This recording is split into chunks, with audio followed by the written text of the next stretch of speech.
मैं नरेंद्र दामोदर दास मोदी ईश्वर की शपथ लेता हूँ। मैं विधि द्वारा स्थापित भारत के संविधान के प्रति सच्ची श्रद्धा और निष्ठा रखूंगा। नरेंद्र मोदी जो अत्यंत गरीबी और संघर्ष से भरे जीवन से उभर कर दुनिया के सबसे बड़े लोकतंत्र के प्रधानमंत्री बनने तक का सफर तय कर चुके हैं, जिन्होंने विश्व स्तर पर भारत को वह प्रसिद्धि दिलवाई जिसके हम हकदार थे, और जिनकी एक आवाज से ही न सिर्फ भारत बल्कि दुनिया की सरकारें हरकत में आ जाती है।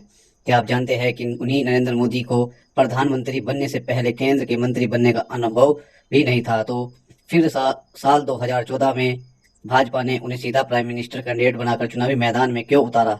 गुजरात के किसी भी सीट से आसानी से चुनाव जीतने के रास्ते को छोड़कर उन्होंने वाराणसी से चुनाव क्यों लड़ा? नरेंद्र मोदी के हृदय में देश के गरीबी के उत्थान का संकल्प कब और कैसे जागृत हुआ, और प्रधानमंत्री बनने के बाद उन्होंने वह कौन से फैसले लिए जिनसे देश की तकदीर बदल गई? जानेंगे नरेंद्र मोदी की अनसुनी अनकही कहानी के चौथे अध्याय में। साल 2013 कांग्रेस की यूपीए सरकार के 2G स्पेक्ट्रम केस, कोयला स्कैम और केस फॉर वोट स्कैम जैसे करप्शन का भंडा फूट गया था। लोगों ने यूपीए सरकार के प्रति आक्रोश और था। भाजपा के लिए 2014 का आम चुनाव जीतने का सबसे बड़ा मौका था, लेकिन सवाल यही था कि प्राइम मिनिस्टर उम्मीदवार बनेगा कौन, क्योंकि लाल कृष्ण आडवाणी जी की उम्र 86 साल हो चुकी थी। अटल जी ने राजनीति से संन्यास ले लिया था। तभी भाजपा के आला कमान की नजर पड़ती है गुजरात के मुख्यमंत्री नरेंद्र मोदी पर, जिन्होंने 90 के दशक में न सिर्फ न कांग्रेस भाजपा को देश भर में प्रसिद्धि दिलवाई थी, बल्कि 3 बार गुजरात के चुनाव जीतकर हैट्रिक भी लगाई थी। इसीलिए दिल्ली से उन्हें बुलावा भेजा गया। हालांकि प्रधानमंत्री बनने की रेस में हिस्सा लेना तो दूर की बात, आज तक कभी लोकसभा के सांसद तक नहीं बने थे, लेकिन भाजपा को पूरा भरोसा था कि नरेंद्र मोदी एक परफेक्ट कैंडिडेट है। मित्रों, उस वक्त नरेंद्र मोदी को गुजरात में हराना नामुमकिन था, इसलिए भाजपा के आला कमान ने उन्हें गुजरात के 26 सीटों में से कोई एक सीट चुनने की सलाह दी। लेकिन राजनीतिक विशेषज्ञ बताते हैं कि नरेंद्र मोदी का कहना था कि अगर मैं गुजरात से बाहर ही नहीं निकलूंगा तो देश कैसे चलाऊंगा, इसलिए उन्होंने वाराणसी की सीट चुनी। हालांकि सेफ्टी के लिए भाजपा के हाई कमांड ने उन्हें वडोदरा सीट से चुनावी मैदान में उतरने के लिए कहा, और एक प्रेस कॉन्फ्रेंस बताकर पार्टी ने नरेंद्र मोदी को अपना प्राइम मिनिस्टर कैंडिडेट के रूप में पेश कर दिया। नरेंद्र मोदी को आगामी लोकसभा चुनाव के लिए प्राइम मिनिस्टर कैंडिडेट के रूप में प्रोजेक्ट किया गया। दिसंबर 2013 में नरेंद्र मोदी चुनाव उम्मीदवार बनने की पहली बार वाराणसी पहुंचे, जहां उनके लिए प्रचार रैली का आयोजन किया गया था। लेकिन रैली में जाने से पहले वे काशी विश्वनाथ और संकट मोचन मंदिर में दर्शन के लिए पहुंचे, तो फिर रैली में पहुंचकर उन्होंने वहां भगवान सोमनाथ की भूमि से बाबा विश्वनाथ का आशीर्वाद लेने आया हूं। अगले कुछ महीनों में न सिर्फ वाराणसी बल्कि पूरे देश की जनता ने नरेंद्र मोदी पर भरोसा दिखाया, और चुनावी रिजल्ट ने राजनीतिक गलियारों में हलचल मचा दी। क्योंकि नरेंद्र मोदी ने सिर्फ वाराणसी और वडोदरा में भारी बहुमत के साथ जीत हासिल की, बल्कि उनकी अगवानी में भारतीय जनता पार्टी ने 282 सीटों पर जीत हासिल की।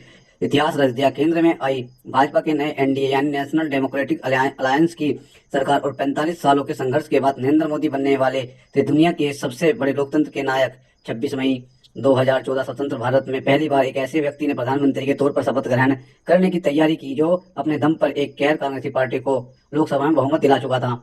इस कार्यक्रम में शरीक होने भाजपा के विपक्ष के प्रमुख नेता तो आए ही थे, साथ ही प्रधानमंत्री के शपथ ग्रहण समारोह में 7 देशों के भी सभी शासन अध्यक्ष भी शामिल हुए थे। इनमें पाकिस्तान, श्रीलंका, नेपाल, अफगानिस्तान, बांग्लादेश, भूटान, मालदीव थे।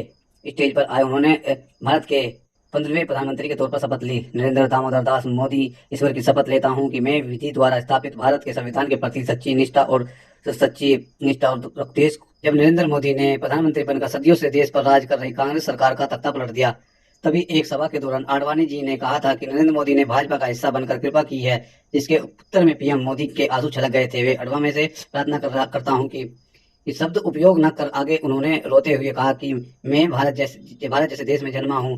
भारत मेरी माँ है, वैसे ही भाजपा भी मेरी माँ है। बेटा कभी माँ पर कृपा नहीं कर सकता, बेटा सिर्फ समर्पित भाव से माँ की सेवा करता है। कृपा तो भाजपा पार्टी का है, जिसने मुझे भारत माँ की सेवा के लिए अवसर दिया है। ऐसे भारत मेरी माँ है, वैसे ही भाजपा भी मेरी माँ है। पीएम के साथ काम करने वाले बताते हैं कि वह अपने आसपास के छोटे से बड़े हर व्यक्ति की इज्जत करते हैं, कभी किसी से तू तड़ाक से बात नहीं करते। उनका व्यक्तित्व इतना प्रभावशाली है कि उनके साथ काम करने वाले हर व्यक्ति के चेहरे पर हमेशा मुस्कान बनी रहती है।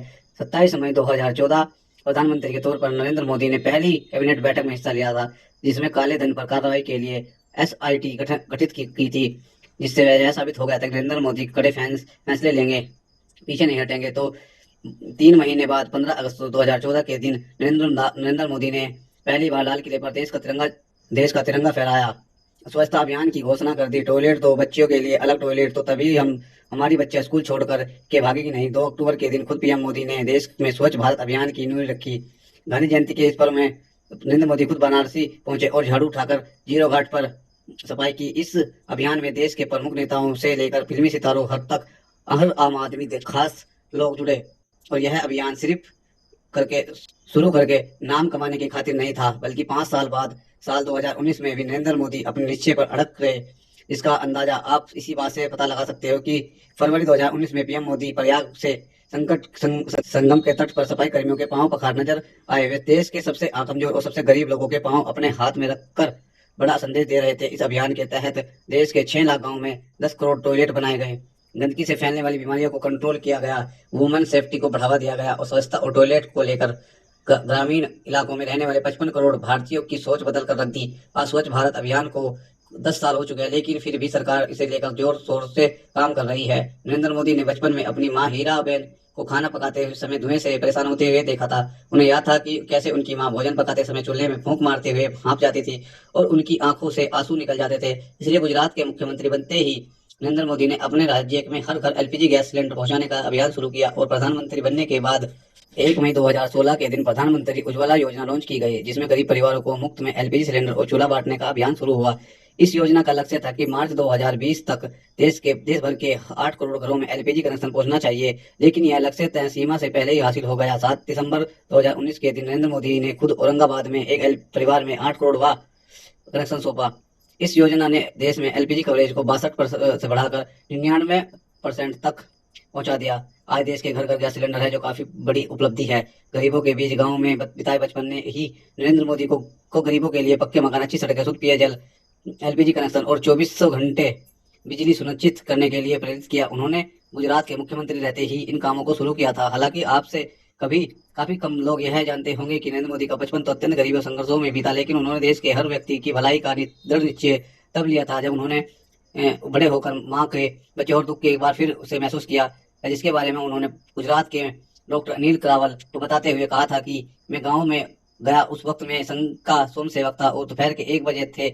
अब जो स्वयं सेवक होते हुए भोजन करने दूसरे स्वयं सेवक के घर जाते हैं, तभी वहां मैं एक स्वयं सेवक के घर गया जो एक झोपड़ा था। उस झोपड़े में वे स्वयं सेवक, उसकी पत्नी और एक छोटा बच्चा था। तभी उन्होंने मुझे खाने के बारे में पूछा और मैंने हाँ कह दिया। उनकी रसोई तो छोटी और खाली थी, लेकिन दिल बड़ा था, इसलिए उन्होंने मुझे एक ऊबड़ खाबड़ थाली में आधी बाजरे की रोटी और एक छोटी सी कटोरी में दूध परोसा। उस वक्त सामने माँ की गोद में वह बच्चा बैठा हुआ था। परोसा गया दूध उसकी नजर उस पर पड़ी, तभी मैं समझ गया कि वह दूध उस बच्चे का है जो मुझे परोसा गया है। मैंने कहा कि मैं बाहर से नाश्ता करके आया हूँ, इसलिए मुझे उस रोटी का चौथा हिस्सा दो, और वह आधा टुकड़ा मैंने पानी के साथ खाया। इसके बाद उस माँ ने दूध की कटोरी अपने बच्चे को दे दी और वह बच्चा एक एक घूंट में पूरा दूध पी गया। तभी उस बच्चे को देखकर मेरी आंखों में आंसू आ गए और मैंने अंतिम मानव के उत्थान का दृढ़ निश्चय लिया। प्रधानमंत्री नरेंद्र मोदी को हमेशा गरीब महिला और किसानों की चिंता रही, जिसके लिए जरूरी प्रावधान करते हुए पीएम मोदी बड़े संस्थापक सुधारों की राह पर तेजी से आगे बढ़े। उन्होंने योजना आयोग के तहत जगह कई नई जरूरतों के हिसाब से नीति आयोग की स्थापना की। सेल कंपनियों पर लगाम लगाई, आईबीडी कोड बनाया गया, बैंक का कर्जा न चूकने वाले उद्योगपतियों पर कार्रवाई शुरू हुई। प्रधानमंत्री बनते ही 2 सालों में नरेंद्र मोदी ने इतना बड़ा फैसला लिया कि जिसने पूरे देश में खलबली मचा दी। यह फैसला था रातों रात नोटबंदी करने का, जिससे देश में काले धन का खात्मा हो जाए। मोदी सरकार की यह पहल थी, पूरी तरह से तो नहीं, लेकिन काफी हद तक सफल रही।